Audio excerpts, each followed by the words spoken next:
Boa noite, igreja. Nós vamos ler a palavra do Senhor no texto que se encontra em Marcos, capítulo 6, versículo 30, do 30 ao 44. Marcos, capítulo 6, do 30 ao 44. Eu vou ler os versículos pares e os irmãos os ímpares, e no último a gente vai ler junto. Para isso, eu queria pedir que a igreja se coloque de pé.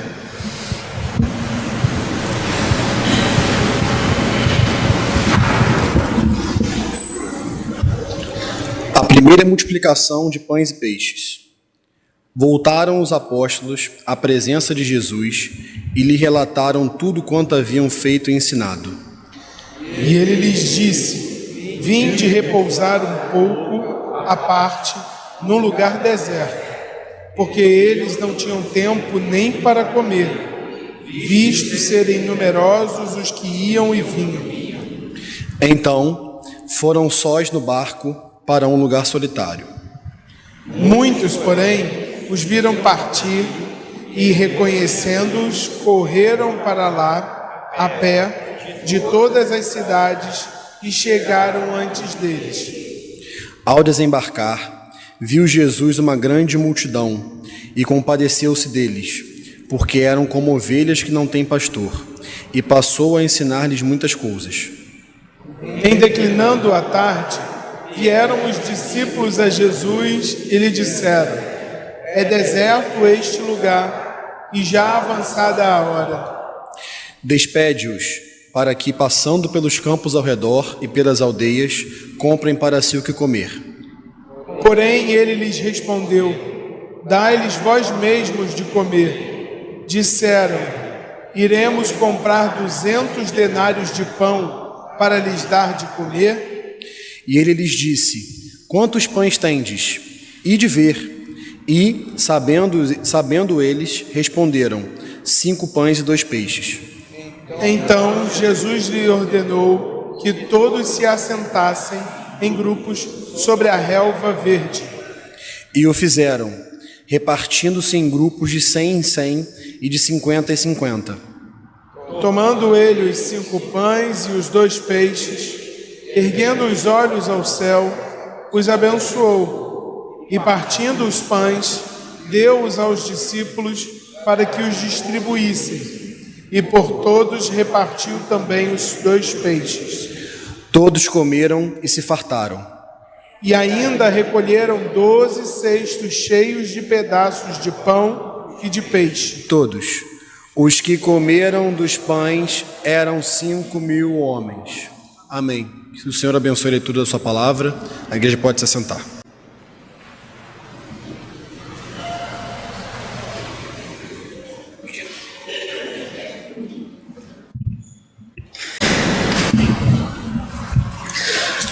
Boa noite, meus irmãos. Para mim é uma alegria imensa estar aqui, viu? Pela primeira vez, pregando não só nesse púlpito tão histórico, mas na minha própria igreja, que eu acho que é o maior desafio de todo e qualquer pregador. Porque a depender do desempenho na mensagem, depois você não tem para onde fugir. É a igreja que você frequenta todas as semanas. É a maior responsabilidade, mas sem dúvida uma das maiores alegrias da minha vida, ter a oportunidade de estar aqui. E eu queria começar, inevitavelmente, fazendo uma oração, mas eu queria pedir que o seu coração estivesse em oração por mim em um sentido específico. Eu comecei no seminário esse ano, como nosso irmão Alisson, que está sentado aqui na frente. E a despeito de todo o privilégio de estar no seminário, existe um veneno que, se não fosse pela misericórdia do Espírito Santo, ele adoeceria o coração de todo qualquer seminarista, que é o desejo de impressionar. E existem muitos subterfúgios humanos que a gente pode usar para isso. E a oração que eu queria fazer, de iluminação agora, era também no sentido que eu te peço ajuda nisso, para que o Senhor arranque isso do meu coração. Que essa não seja a minha intenção, e que o seu coração também esteja aqui para ser impressionado apenas pela palavra, e nada além disso. Amém? Feche teus olhos que nós vamos orar. Pai, pregar o Teu Evangelho é sempre um privilégio. No dia que a gente olhar para isso com ordinariedade, nós nos perdemos nas nossas funções e propósitos, Senhor. Então, esse momento aqui a gente sabe que é extraordinário, Pai. Mas a gente não quer transformar isso aqui no momento em que a opinião do Miguel será exposta. A gente quer que isso aqui seja um exercício conjunto de contemplação, Senhor, da verdade que está revelada nas Escrituras desde antes da fundação do mundo. O meu papel aqui, ele é descritivo, que esse seja o meu esforço e que o que o Senhor planejou que vai ser dito aos nossos corações seja pregado. Que eu não saia daqui, Pai, como um pregador impressionante, mas como um pregador impressionado, como o coração de todo mundo aqui, com o poder, com a glória, com o amor que tem revelado na Tua palavra e que nos transforma e que nos salva. Se move entre nós, Pai, e fala aos nossos corações, em nome de Jesus, é o que nós oramos. Amém. Meus irmãos, nós estamos aqui comemorando 157 anos da Junta Diaconal. Olha que privilégio. Uma junta com todo esse tempo, só o Senhor pode sustentar um trabalho tão longínquo, irmão. Num tempo tão imprevisível, como que nós passamos nesses últimos 1,5 séculos, mas Deus até aqui nos tem sustentado. E pensar na junta automaticamente me leva ao meu dia de treinamento. Todo mundo que entra como novo diácono, eu estou no meu primeiro mandato, tem um momento de treinamento em que você aprende as regras de vestimenta, da gente estar aqui de terno, as etiquetas litúrgicas do culto, os momentos de fechar as portas de madeira desse anteparo que vocês veem aí atrás, como que a gente tem que conduzir as ofertas ao final da música. Tudo isso é ensinado nesse momento de treinamento. E eu me lembro que no meu dia de treinamento, o diácono Luiz Henrique disse uma frase que eu nunca me esqueci. Ele deu uma definição sobre o trabalho da Junta Diaconal que eu nunca me esqueci. Ele disse assim para a gente: a Junta Diaconal é a mão invisível de Deus se movendo na igreja. O nosso trabalho é de homens invisíveis. Nós trabalhamos nos fundos do templo enquanto todos os olhares estão fixados aqui no altar. Nós trabalhamos aqui na sala lateral.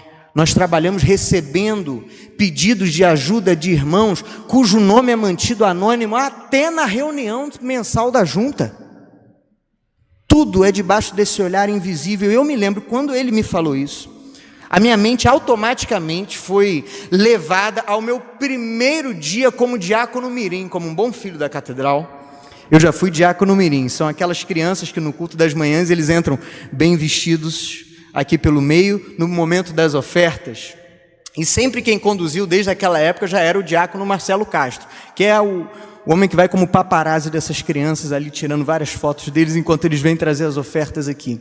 E eu me lembro que na condução do nosso trabalho como diáconos mirins, que a gente estava ali distribuindo boletins ali na frente, trazendo as ofertas aqui, chegou o momento da oração silenciosa. E o diácono Marcelo virou para mim e falou: Miguel, eu preciso que nesse momento da oração silenciosa, você vá pelos corredores da igreja, olhando os bancos e as pessoas. E eu não entendi, era meu primeiro plantão, eu virei para ele e falei: tio Marcelo, como eu o chamava na época, até hoje de vez em quando, tio Marcelo, por que eu tenho que andar pela igreja, olhando para as pessoas, enquanto elas estão ali orando? E ele me explicou, ele falou assim: Miguel, a igreja é um lugar que a gente recebe pessoas, muitas ainda não convertidas. Então entram pessoas aqui com todo tipo de intenção, todo tipo de coração. E o momento da oração silenciosa é um momento que a nossa igreja está vulnerável. As pessoas estão todas de olhos fechados, concentradas na oração. Uma pessoa mal intencionada, instigada pelo diabo, poderia aproveitar um momento como esse, colocar a mão na bolsa de alguém, puxar alguma coisa. Então nós temos um papel importante. Nós vigiamos as pessoas para que elas possam orar tranquilas. Aquilo me impactou de uma forma, irmão. Porque eu nunca tinha percebido isso. Você pode estar se perguntando, Miguel, você nasceu aqui na igreja e com 10 anos você ainda não sabia que durante a oração os diáconos andam pelos corredores da igreja. Eu sempre fui uma criança obediente, irmão. E me foi ensinado que na oração você fecha os olhos. Eu sempre fiquei de olhos fechados na oração. Então eu nunca tive a oportunidade de ver. E quando eu descobri que todas as vezes que eu me vulnerabilizava naquele nível, daquela forma, fechando os meus olhos, eu podia fechar tranquilo, porque os olhos de Deus continuariam sobre mim, através dos olhos vigilantes da junta diaconal. Aquilo me trouxe uma paz de coração, um senso de comunidade, de igreja, um senso da realidade do cuidado de Deus sobre nós, através da vida desses homens, que eu fiquei impactado. E aí eu entrei no personagem, né? Eu falei, então é comigo mesmo. Estufei o peito, fechei a cara, virei o segurança da igreja. Se alguém tentar fazer alguma coisa com um membro aqui, o problema é comigo. Do alto de todo o poder de intimidação que uma criança de 9 anos pode proporcionar. E eu fiquei ali vigiando, sentindo que os meus olhos eram os olhos de Deus, cuidando de nós, através da vida da junta. Esses homens que até então eram invisíveis para mim, eu nem sabia que eles faziam isso, mas que desde que eu nasci, todas as vezes que eu fechava os olhos, eles me cuidavam. E quando o diácono Luiz Henrique falou isso, eu falei, é verdade. Homens invisíveis, a mão invisível de Deus sobre a igreja. Isso é impactante, irmão. E nesse texto que nós lemos, a multiplicação dos pães e peixes, um milagre famosíssimo, afora da ressurreição de Jesus, o milagre da multiplicação dos pães e peixes é o único milagre de Jesus narrado nos 4 evangelhos, famosíssimo. Você conhece bem essa história, o poder de Jesus que se manifestou naquela multiplicação. Você pode ter até decorado os números dos 5 pães, dos 5.000 homens, mas hoje eu queria falar sobre os homens invisíveis desse milagre. A forma como a mão de Deus agiu nessa realização, através de homens que, como não devem ser mesmo, não são o centro desse relato, os discípulos. Eu queria reler essa história com vocês, olhando pela perspectiva deles, visibilizando o que Deus fez através deles, e quais foram os dramas, as dificuldades, as satisfações, as realizações que eles viveram, porque a gente sabe que nem sempre é fácil esse dever de ser esse instrumento invisível de Deus aqui na terra. Apesar de esse ser o papel principal da igreja, fazer o nome de Jesus ser proclamado, a luz de Jesus brilhar, sem que o nosso próprio nome esteja em evidência, apesar do nosso papel ser esse, a gente sabe que nem sempre é fácil. Quais foram os dramas, dores, lamentos e satisfações que esses homens viveram nesse período?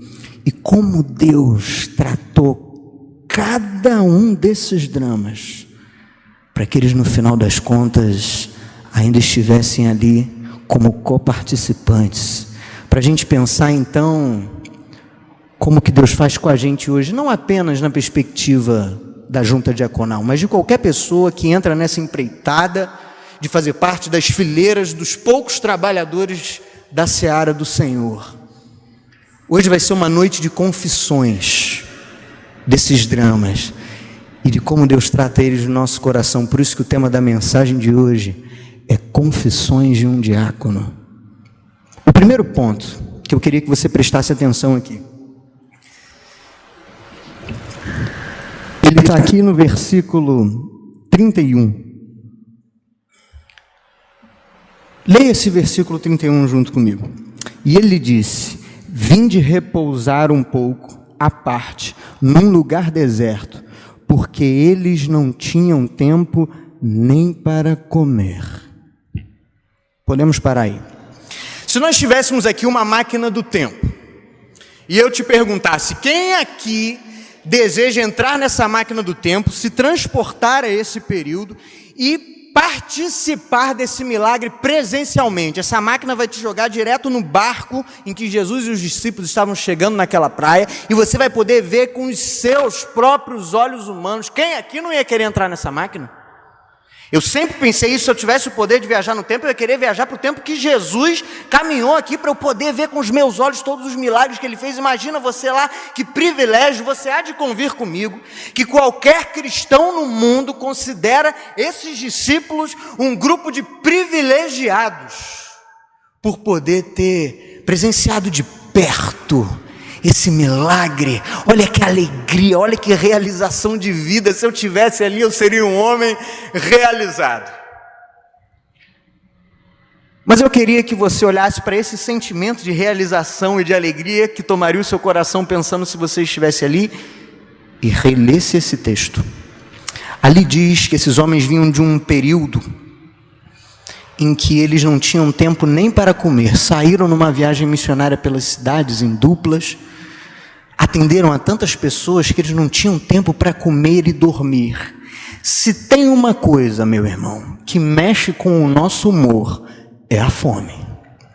Se você é casado, tem um noivo, uma noiva, uma namorada aqui, você sabe que o segredo é sempre manter bem alimentada. É ou não é verdade? Porque se ela estiver com fome, irmão, as coisas vão dificultar. A fome acaba com o humor da gente. Se somar ao cansaço, então, é capaz de tirar a paz de espírito de qualquer crente, daqueles mais fervorosos.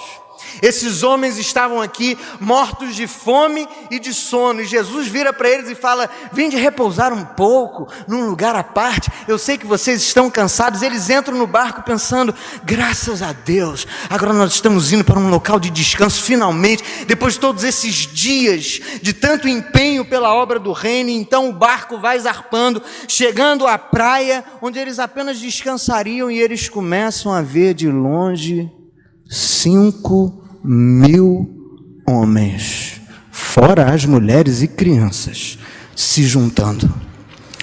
Você acha que quando eles viram aquela multidão, o sentimento que tomou o coração daqueles homens foi: glória a Deus, que privilégio eu estar aqui presencialmente nisso? Você não acha que eles, como qualquer ser humano, com a mente exausta, não olhou para aquilo e pensou: meu Deus do céu, virem esse barco? E quando começaram a ouvir o discurso de Jesus falando: mas eles são como ovelhas que não têm pastor, meus irmãos, vamos até lá. Imagina o desespero que tomou o coração desses homens, o bom humor com que eles desceram naquela praia. Acontece que essa mesma ideia pode ser transportada aqui para a realidade da nossa igreja. Lá fora, muita gente olha para a catedral e pensa: nossa, que privilégio trabalhar numa igreja como essa. Você é diácono na catedral? Meu Deus, quantos diáconos tem lá? Quantos anos tem a junta? Você faz parte disso, você é parte da diretoria da junta. Você coordena a Zoraia, a UPA da Catedral Presbiteriana do Rio. Essa que há tantos anos organiza 2 retiros por ano, tem devocionais todas as semanas.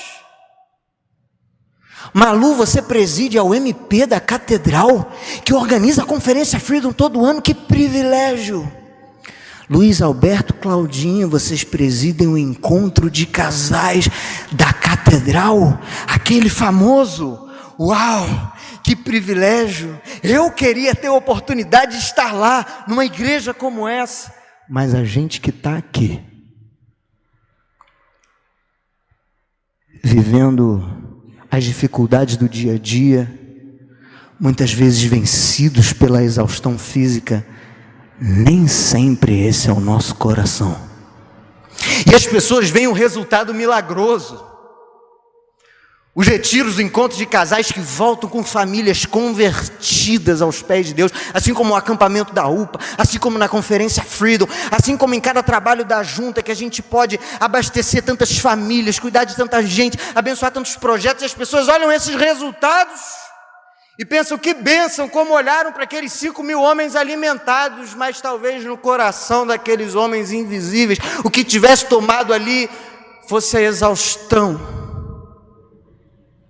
E você pode até pensar, Miguel, eu tenho amor pela obra, eu tenho alegria pela obra, eu só estou cansado. Mas eu queria trazer uma palavra ao seu coração para essa primeira confissão. O cansaço existe, ele é real, e ele pode ser invisível para os homens, mas o seu cansaço não é invisível para Deus. O texto começa com eles voltando, relatando tudo que eles fizeram, e a primeira fala de Jesus: vinde repousar um pouco à parte. Jesus se importa com isso, porque ele sabe que é cansativo, meu irmão. Ele sabe disso. Você quer começar a ter uma noção do quão cansativo é você dar um plantão na junta? Eu te convido a fazer um exercício que você faz lá de trás para não atrapalhar a liturgia do culto. Mas você faz assim: quando o preletor falar que pode sentar, não senta não, fica em pé. A pregação de 1 hora, você assiste ela em pé. E faça isso no culto da manhã e da noite. Se retomarmos os cultos das 8 da manhã, faça no das 8 da manhã, no das 10h30 e no das 7 horas. Você vai ver como estarão as suas pernas no final do dia.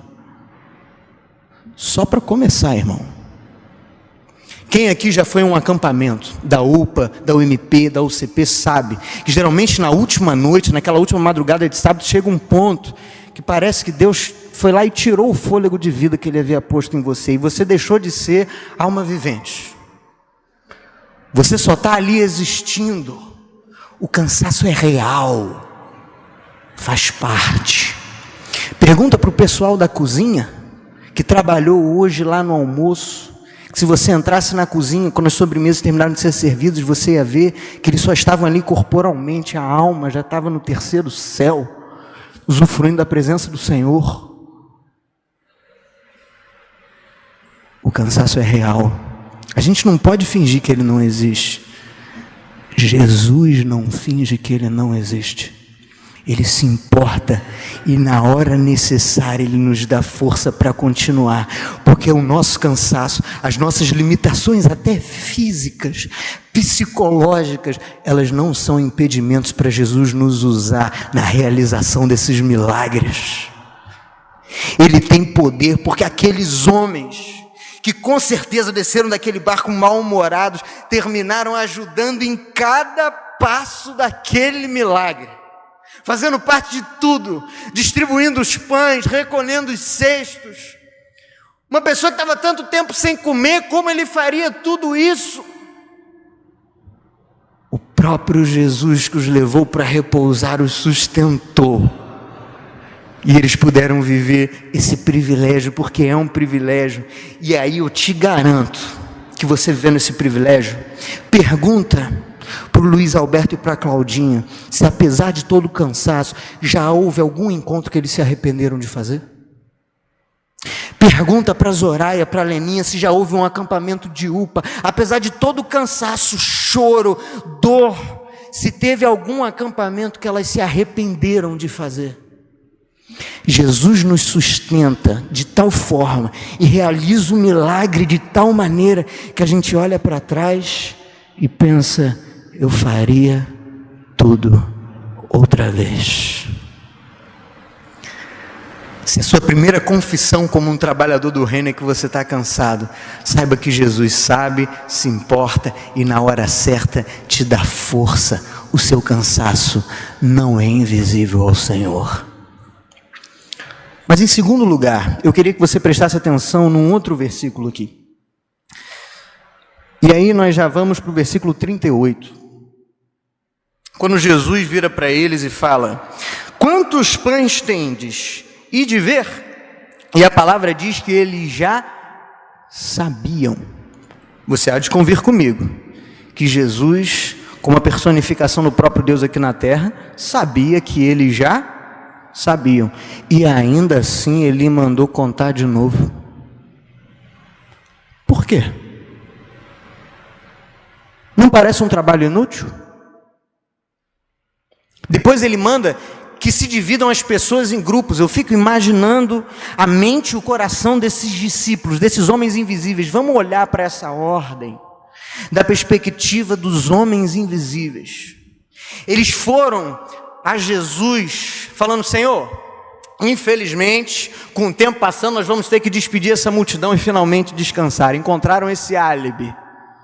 Falaram: precisamos mandar todos embora, não tem pão suficiente. E Jesus fala: quantos pães tem? Conta para mim, por favor. Senhor, o Senhor não está compreendendo. Ainda que a gente parasse para contar, se são 5, 7, 9, 11, 12, eu te garanto que não são 5.000. E se a gente fizesse 5.000, era só para os homens. Não ia nem contar as mulheres e as crianças. E ele fala: dividam as pessoas, Senhor. O constrangimento que passaremos diante desse povo, fazendo essa subdivisão, para dizer a todos eles que o pão será distribuído, para eu aparecer com uma migalha para cada grupo. O Senhor tem a dimensão de que vai ser essa experiência. Não tem porquê, a única solução é mandar todos embora. Qualquer medida institucional, organizacional nesse momento, seja de contagem, seja de organização, seja de distribuição, será absolutamente inútil. Burocracia que vai só gerar desperdício de tempo. Ou até, se o Senhor quiser fazer mesmo um milagre, não tem formas mais eficientes de fazer?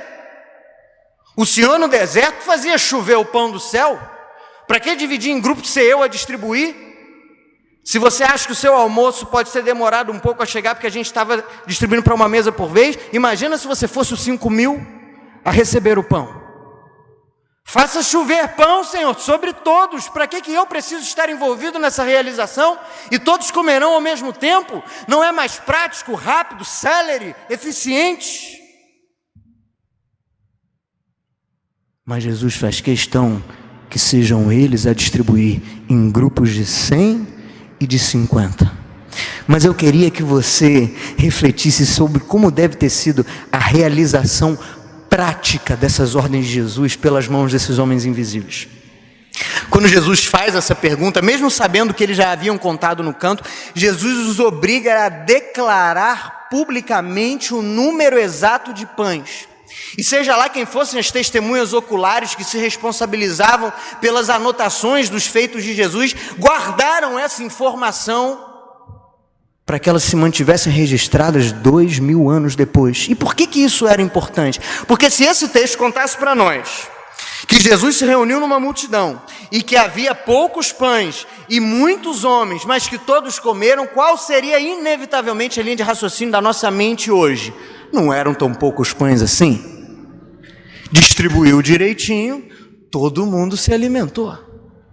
Mas quando ele reúne os discípulos e fala: me digam quantos pães tem, vão lá contar, e eles são obrigados a dizer: Senhor, já contamos, são 5. Isso é tomado nota. E quando a gente toma nota ao final, que eram 5.000 homens, a gente conclui que só um milagre faria tão poucos pães terem rendido tanto. E essa ordem de Jesus que eles tiveram que cumprir passa a fazer todo sentido. E pense na distribuição desses homens desacreditados, que estavam ali incessantemente tentando convencer Jesus a mandar aquelas pessoas embora. Jesus manda que eles comecem a distribuir os pães. Eles, preocupados com aquele constrangimento, têm que ir lá pegar o pão. O primeiro deles, imagine o apóstolo Pedro pegando o primeiro pão da distribuição, vendo Jesus ali com aquela cesta, que ele sabia que além daquele só tinha umas 4. Ele vai ao primeiro grupo de 100 pessoas, entrega o pão e fala: gente, divide bem aí, uma migalhinha para cada um, porque não vai ter para todo mundo. Dividam bem, talvez priorizem mulheres e crianças, porque não vai ter para todo mundo. Ele então retorna para Jesus. Jesus está lá com o cesto, estende mais um pão para ele e fala: aqui, Pedro, leva o segundo. Pedro toma aquele pão e pensa: nossa, acho que eu fui bem mais rápido do que os outros. Não deu tempo nem de acabar os 5. Ele se volta para aquele grupo de 100, entrega mais um pão e fala: olha, vocês são um grupo de sorte, hein? Voltei antes dos 5 acabarem, vocês vão ter 2 pães, vai ser 2 mini migalhas para cada um. Então ele se volta a Jesus, Jesus está com um cesto e um pão na mão, falando: aqui, Pedro. E ele fez isso com o terceiro, com o quarto, com o 25º, com o 73º, com o 89º pão. E uma hora ele parou e pensou: tem algo errado. O coração duvidoso dele teve essa dúvida desconstruída aos poucos. E no final das contas, eles estavam ali recolhendo os 12 cestos de pães e olhando e pensando: isso foi um milagre que eu vivi aqui. E por que é importante a gente pensar nisso, que tem a ver com a segunda confissão? É porque tem muita gente, principalmente no âmbito da igreja presbiteriana, que olha para as tentativas de organização institucional humana e de distribuição de tarefas e acha isso burocracia inútil, porque o Espírito Santo de Deus é como o vento, ele sopra onde quer, não é verdade? Então para que toda essa organização? A minha geração então, que é uma geração chata, eu sei que a gente é uma geração chata, a gente tende a querer duvidar de todas essas burocracias, de todas as etiquetas. Para que tudo isso? Para que o terno? Para que essa distribuição da ceia aqui sempre igual, com um manual, com foto da posição do pão? Para que reuniões mensais? Para que leituras de atas? Para que toda essa divisão de tarefas? Ou será que nessa distribuição, no meu ver, exacerbado de tarefas, não pode estar começando a se criar funções inúteis demais dentro do trabalho macro do reino de Deus? Afinal de contas, eu sou só o diácono que fica em pé na porta, e às vezes as pessoas até abrem por suas próprias mãos. O que eu estou fazendo aqui? E a gente começa a questionar a real importância dessa organização. Mas eu queria trazer algo ao seu coração. Essa história nos mostra que quando o Senhor nos dá prudência para se dividir em tarefas e se organizar, toda função tem um propósito eterno e supremo, irmão. Toda função, toda inteligência que Ele nos dá para a gente se dividir, se distribuir, nos dá o privilégio de aprender um propósito supremo. Eu sei que nem todos pensam assim, mas eu acho o terno da junta tão pedagógico. A gente só veste o terno nas ocasiões mais importantes. A depender do nível de relação que você tem com quem vai casar, você ainda define se vai botar a gravata ou não. Pode ser que você só jogue o blazer por cima. Quando no dia do plantão da junta você veste o terno e a gravata, esse gesto simples, um pouco demorado, mas simples, ensina ao seu coração que o que você está indo fazer ali é uma das funções mais importantes da sua vida. A ceia, tendo que ser memorizado o posicionamento dos elementos, mas Miguel, se é o pão que está aqui, o vinho que está aqui, o vinho aqui, o pão aqui, qual que é a diferença, meu irmão? Toda a didática da ceia não é a memória. Não é justamente que a gente se lembre da mesma coisa sempre que a gente parar para cear, para que nós não nos esqueçamos nessa mente tão fluida que a gente tem, que se passa poucos dias sem ler a Bíblia, já se esquece das verdades do Evangelho, que se passa poucos dias sem cear, já se esquece da graça de Deus. E quando na junta você é ensinado a toda ceia memorizar aquela organização, você internaliza essa didática. As músicas, a gente vem aqui, canta tantas vezes as mesmas músicas, tem essa mesma didática, ensinando o nosso coração que todos os dias a gente vem aqui se derramar diante de Deus. E mesmo os backing vocals, como eu aqui, vem aqui carregando uma vida inteira numa garganta, derramando diante de Deus, como todo mundo que está cantando aí nos bancos, como a pessoa que trabalha no som, como você que está lá cuidando do berçário, como você que foi cuidar das crianças, que está trabalhando na UPA, que está operando o som. Há um propósito supremo de Deus nessa pequena e singela função que Ele te ordenou. E um propósito que vai ensinar o seu coração as lições mais preciosas, meu irmão. A segunda confissão é que a organização às vezes nos parece cansativa, burocrática, desnecessária, mas se Deus nos deu a inteligência para isso, para aplicá-la, para torná-la tão eficiente, é porque ela tem um propósito para nós e para o mundo, transmitir da forma mais eficiente possível a todas as pessoas a mensagem de que Deus estava em Cristo, reconciliando o mundo consigo mesmo e não imputando aos homens as suas transgressões. Esse é o nosso objetivo final, por trás de toda essa instituição. E que lindo isso, que privilégio isso. Mas em último lugar, eu queria que você lesse comigo o versículo 41. Tomando ele os 5 pães. Jesus deu para aqueles homens uma ordem impossível. Quando eles levam um problema a Cristo, Jesus vira para eles e fala: dai-lhes vós mesmos de comer. Como eles cumprirão uma missão impossível como essa? Não há maneira. E você pode pensar, Miguel, distribuindo os pães e os peixes. Mas guarda uma coisa no seu coração sobre essa história. Os pães e os peixes, eles os tinham entre eles desde o início. O pão e o peixe não eram a solução do problema. Eles já estavam ali. Quando eles testificaram o problema, já havia pão e peixe. Mas aqueles recursos só se tornaram solução quando eles chegaram às mãos de Jesus.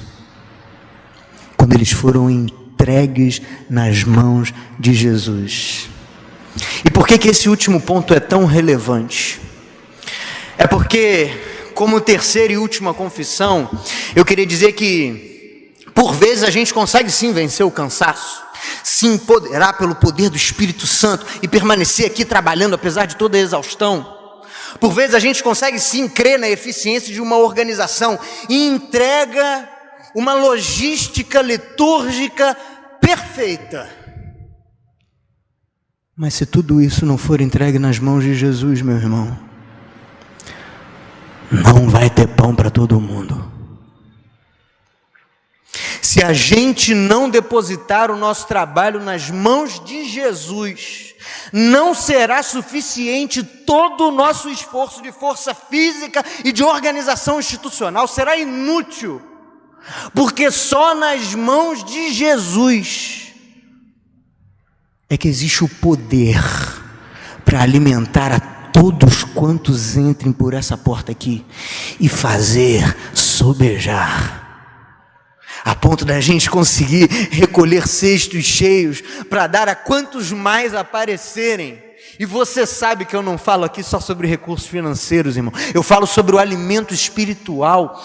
Cristo tem poder para nos usar como instrumentos e alimentar o mundo inteiro. A gente serve a um Deus poderoso demais, nós nos esquecemos disso incontáveis vezes. Eu queria ler para você um versículo que eu li nesse último retiro da UMP, em que eu preguei para você ter um vislumbre do que é o poder de Deus. Abre a sua Bíblia em Jó capítulo 26, por favor.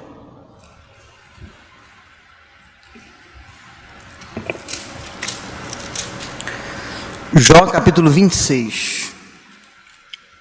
No versículo 26, Jó vem aqui descrevendo a forma com que Deus criou o mundo e trazendo essa descrição linda. Olha a partir do versículo 8: prende as águas em densas nuvens e as nuvens não se rasgam debaixo delas. Ele vem descrevendo não só a criação, como a manutenção desse universo em funcionamento que Deus opera. E a gente sabe que Deus criou o mundo pelo quê, irmão? Pela sua palavra. Mas presta atenção no último versículo desse capítulo. Eis que estas são apenas as orlas dos seus caminhos, que leve sussurro temos ouvido dele. Eu não sei você, mas quando eu escuto o relato da criação, começando com aquela frase tão emblemática de Deus, haja luz, eu sempre imaginei a frase do haja luz como um brado retumbante do Senhor, que haja luz, e houve luz, e viu Deus que a luz era boa, e fez separação entre luz e trevas. Olha que manifestação poderosa, irmão. Mas sabe o que esse versículo diz? Foi um leve sussurro, e faz sentido. No cenário, quando Gênesis nos conta que no princípio criou Deus os céus e a terra porém estava sem forma e vazia, e havia trevas sobre a face do abismo. E você lembra o que ele fala que o Espírito de Deus estava fazendo? E o Espírito de Deus pairava por sobre as águas. Enquanto ele pairava, ele soltou um leve sussurro: que haja luz. Todos os astros luminosos do universo foram instantaneamente criados num sussurro. Você serve a um Deus que criou o mundo sussurrando, irmão. Um Deus que, para consolar Elias no meio do deserto, no meio de toda a sua solidão, ele não precisou do vento tempestuoso, ele não veio no meio do fogo, ele não veio no terremoto, ele apareceu diante de Elias no cicio suave. Mas sabe o que é lindo desse texto? É que o vento tempestuoso não assustou Elias, porque Deus não estava nele. O fogo não assustou Elias, o terremoto não assustou Elias, mas quando o cicio suave chegou, mas que ele sentiu que aquele cicio era a emanação da presença de Deus que se aproximava, a Bíblia fala que ele correu e enrolou o rosto num manto, desesperado por uma brisa, assustado por uma brisa. É porque os cicios suaves de Deus são mais poderosos do que as piores tempestades na natureza, irmão.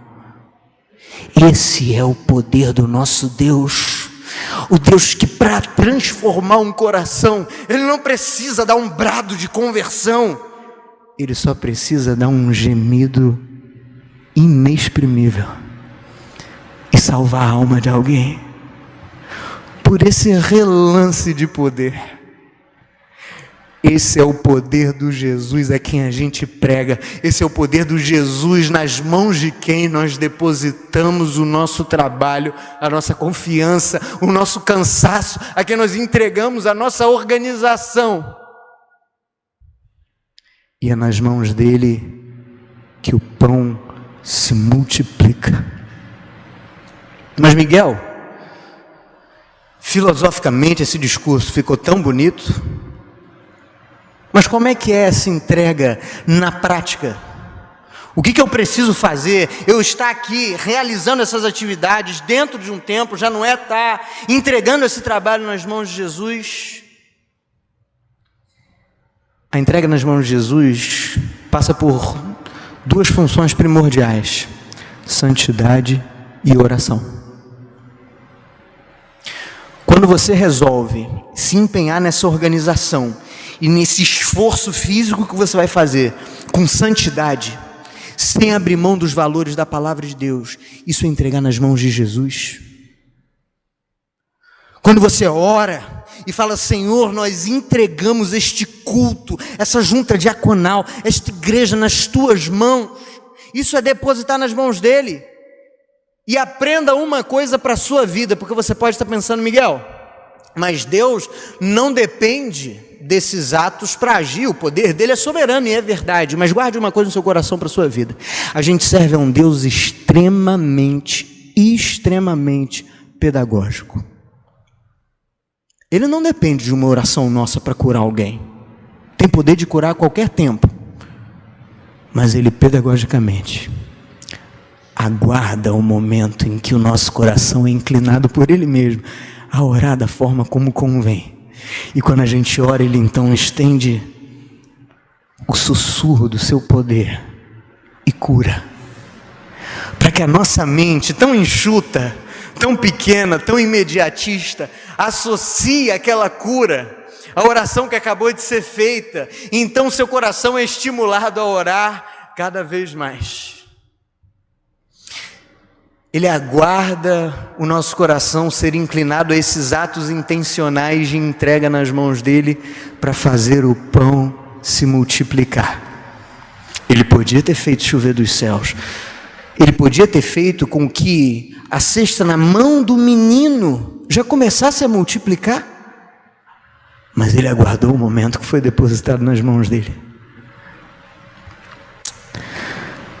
A terceira confissão que eu tenho para fazer é que nem sempre a gente prioriza isso, depositar nas mãos de Jesus. Mas esse é o nosso dever mais essencial. E se a junta diaconal da Catedral Presbiteriana do Rio continuar fazendo isso, 157 anos se tornarão uma quantia pequena nos séculos de história que as mãos de Jesus terão poder de sustentar esse trabalho. Nós teremos a capacidade, se essa for a vontade de Deus, de comemorar por séculos esse aniversário, se tudo estiver nas mãos do nosso Senhor. Eu estou aqui para confessar que o cansaço existe, mas o Senhor nos sustenta, nos dá o privilégio de viver os milagres até o final e viver tal experiência que a gente olha para trás querendo fazer tudo de novo. Eu estou aqui para confessar que às vezes a organização cansa, mas se ela está debaixo da prudência de Deus, cada função que ela cria tem um propósito perfeito e supremo. E eu estou aqui para dizer que por mais que dentro da nossa limitação humana a gente não faça isso com frequência, é preciso a todo dia depositar nas mãos do Senhor Jesus o nosso trabalho. E o pão da vida vai sobrar no nosso meio, irmão. Em nome de Jesus. Eu queria fazer uma oração por isso. Feche teus olhos. Pai, hoje a gente está aqui celebrando um aniversário. Quem nos deu o dom de contabilizar a vida foi o Senhor. Criou um mundo que funciona de forma cíclica com as estações e nos permitiu contar então o tempo através de anos que iniciam, terminam, reiniciam. E com esse privilégio a gente está aqui 157 anos. E talvez nós aqui, homens invisíveis, nas tuas mãos, tenhamos, depois de todo esse tempo, as mesmas confissões a fazer que esses discípulos há 2000 anos atrás, Senhor. Confessar que a gente está cansado, Pai. Não é falta de amor, não é falta de alegria, é falta de energia mesmo. Às vezes, subir a tua casa carregando o peso de uma vida inteira nem sempre é uma missão fácil, principalmente sendo nós invisíveis como devemos ser. A nossa dor também se torna invisível para tanta gente, Pai. Mas eu queria nesse momento te agradecer, porque eu sei que a nossa dor não é invisível para ti, Senhor. Pai, que cada pessoa aqui dentro sinta os teus olhos sobre ela e a tua voz dizendo que sabe dessas dores e dessa exaustão, e que elas escutem o cicio suave da tua voz falando: vinde repousar um pouco. Calma, filho, na hora de se manter no trabalho eu te darei a força. Você não vai deixar de viver nenhum dos meus planos e nenhum dos teus milagres por essa exaustão. Isso não é um obstáculo para mim. Pai, eu queria te agradecer, porque a nossa igreja, a nossa junta diaconal, ela é famosa pela organização, pelo institucionalismo.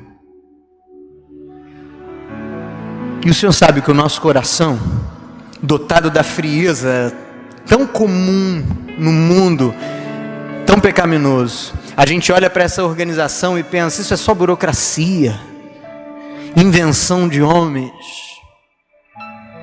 Mas a gente sabe que as invenções dos homens, inspiradas pelo Teu Espírito Santo, geram salvação, Pai. Em nome de Jesus, que cada ato organizacional dessa junta e dessa igreja, Pai, seja apenas um instrumento nas Tuas mãos, para distribuir o pão da vida da forma mais eficiente que for possível, e que cada um de nós, daqueles que tiverem as funções mais humanamente chamativas, aqueles que tiverem, Pai, as mais escondidas, Senhor, que o Senhor, que é o nosso Pai que vem em secreto, nos veja em secreto e nos recompense com a realização do propósito supremo que o Senhor tem para a gente nessa função, e com o aprendizado da lição suprema que o Senhor tem para os nossos corações ao exercer cada uma dessas funções. Mas acima de tudo a gente te ora para que todo o trabalho da Junta Diaconal do Rio de Janeiro esteja depositado nas Tuas mãos.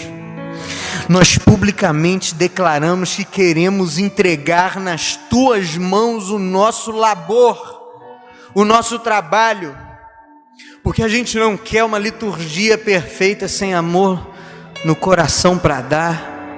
A gente não quer, Senhor, muitos recursos financeiros para distribuir e pouca palavra de salvação para entregar para as pessoas, Senhor.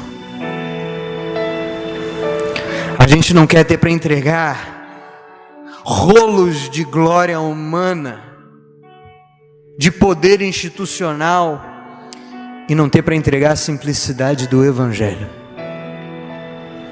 É isso que a gente quer voltar a proclamar todos os dias, com cada cesta básica entregue, cada irmão auxiliado, cada plantão, cada ceia,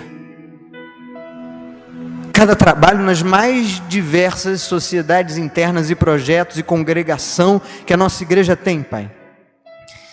Que todos nós só queiramos anunciar para o mundo, mais uma vez, de que Deus estava em Cristo, reconciliando o mundo consigo mesmo e não imputando aos homens as suas transgressões, e por isso nós somos salvos e podemos estar aqui fazendo essa oração em nome de Jesus.